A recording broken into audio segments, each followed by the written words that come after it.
Gracias, buenos días. Bueno, pues les voy a presentar el trabajo titulado Sensibilidad in vitro de cepas de cándida aisladas en onicomicosis. Sabemos, bueno, como ya lo han dicho, la onicomicosis es una infección unguial causada por hongos y se ha reportado que cerca del 20% de las personas entre los 40 y los 60 años de edad padecen esta enfermedad.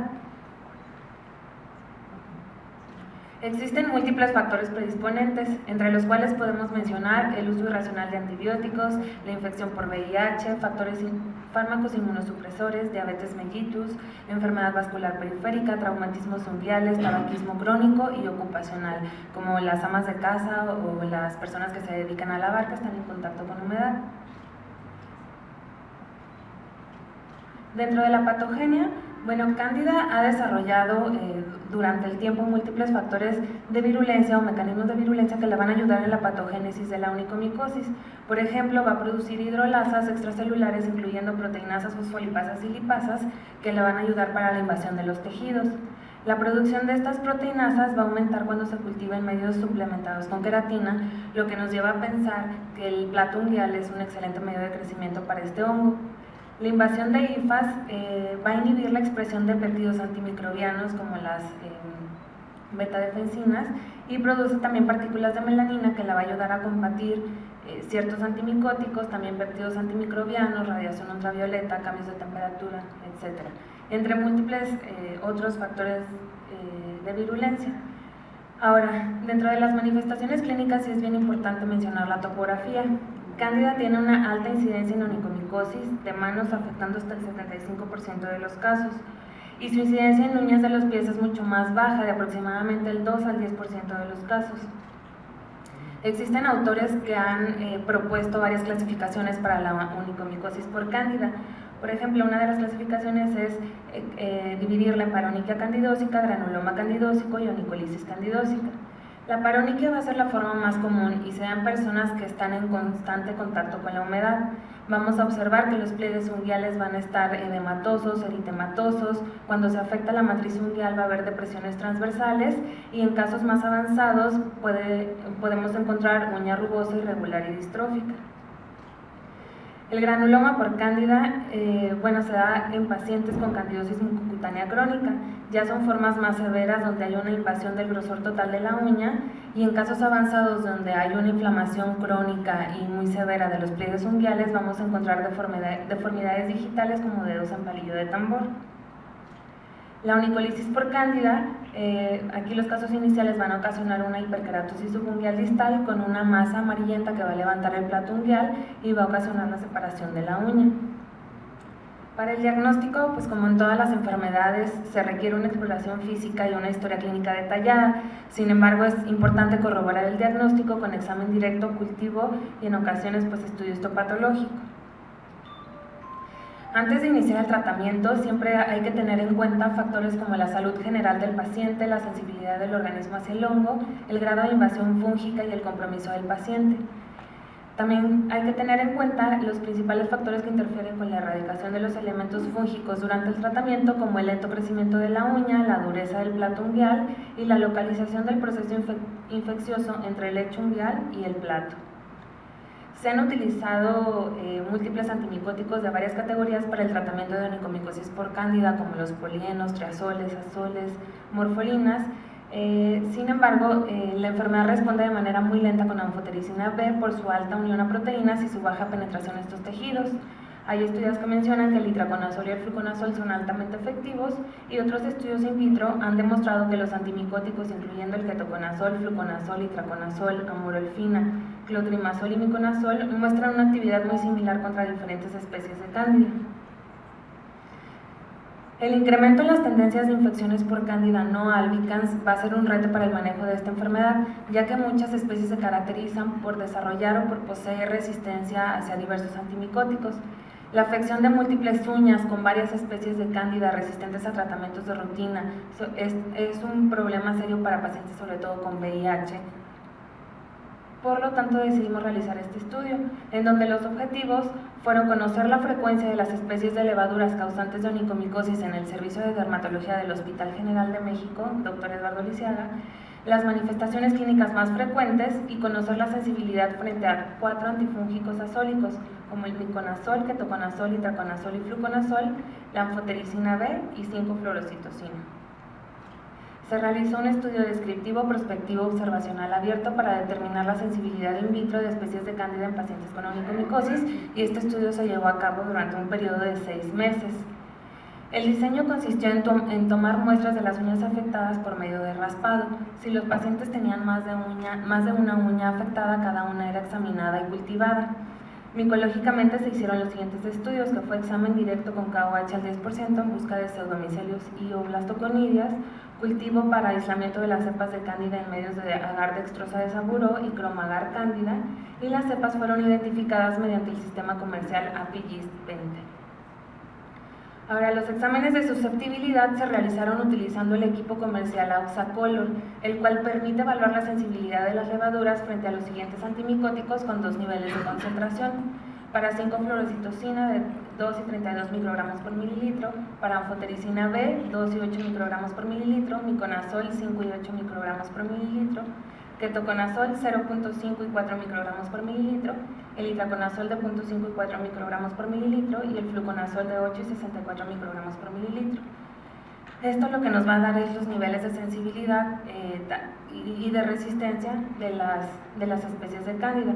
Por ejemplo, si tenemos desarrollo o crecimiento en los niveles de concentración más alto del antimicótico, quiere decir que hay una resistencia.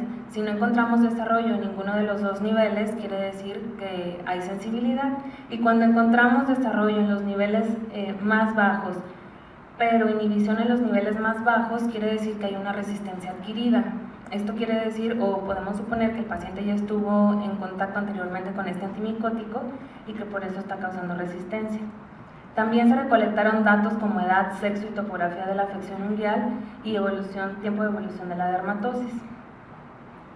En total se incorporaron al estudio 27 casos, de los cuales 10 fueron masculinos, representando el 37.03%, y 17 fueron femeninos, con el 62.96%.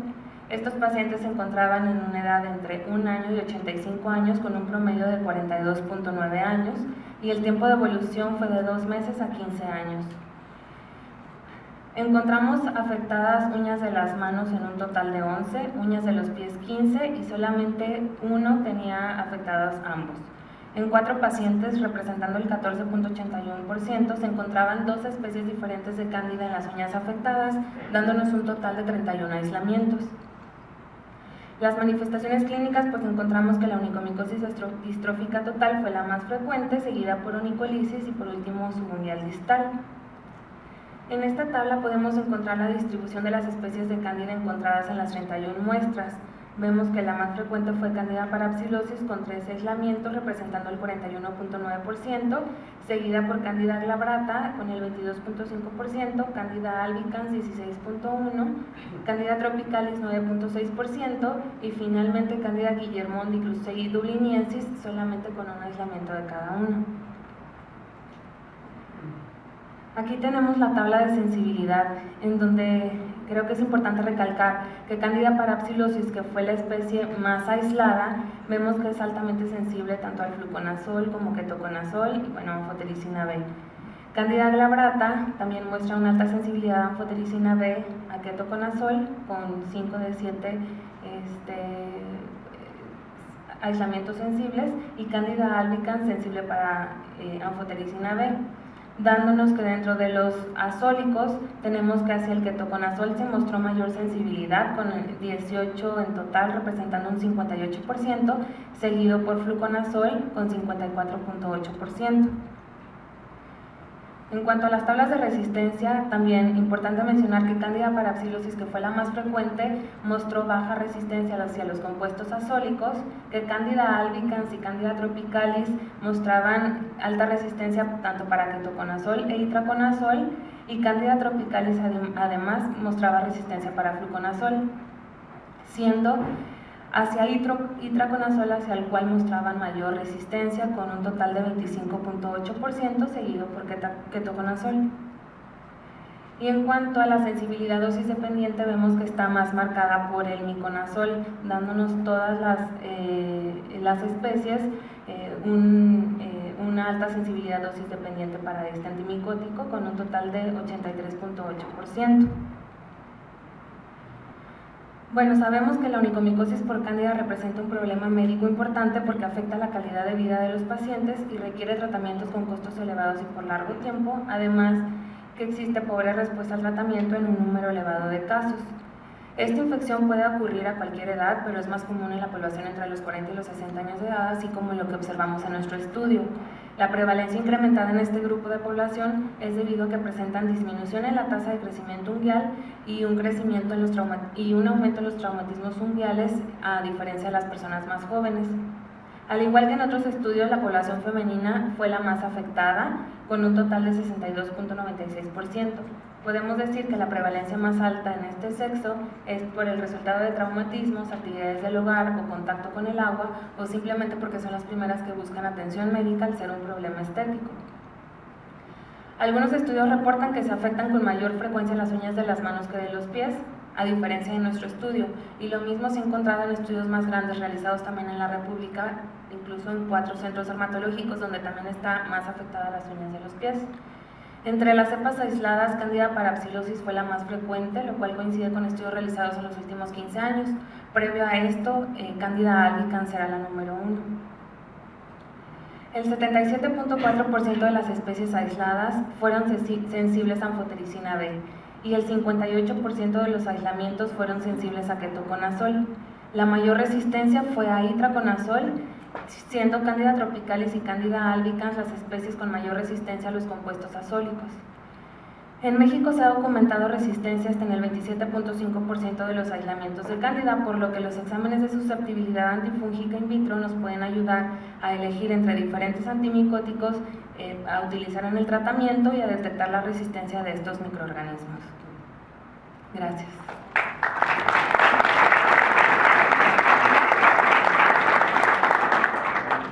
Muchas gracias, doctora. Y para finalizar este bloque de los trabajos de ingreso, tenemos a la doctora Victoria de la Fuente García. Ella nos va a presentar un trabajo titulado Candidosis cutáneas de etiología micótica mixta.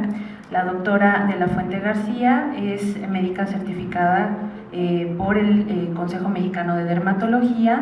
Ella es egresada del Hospital General de México con un excelente desempeño en su residencia como dermatóloga. Es egresada de la Facultad Mexicana de Medicina de la Universidad La Salle, donde actualmente es profesor titular de pregrado de dermatología. Y adelante.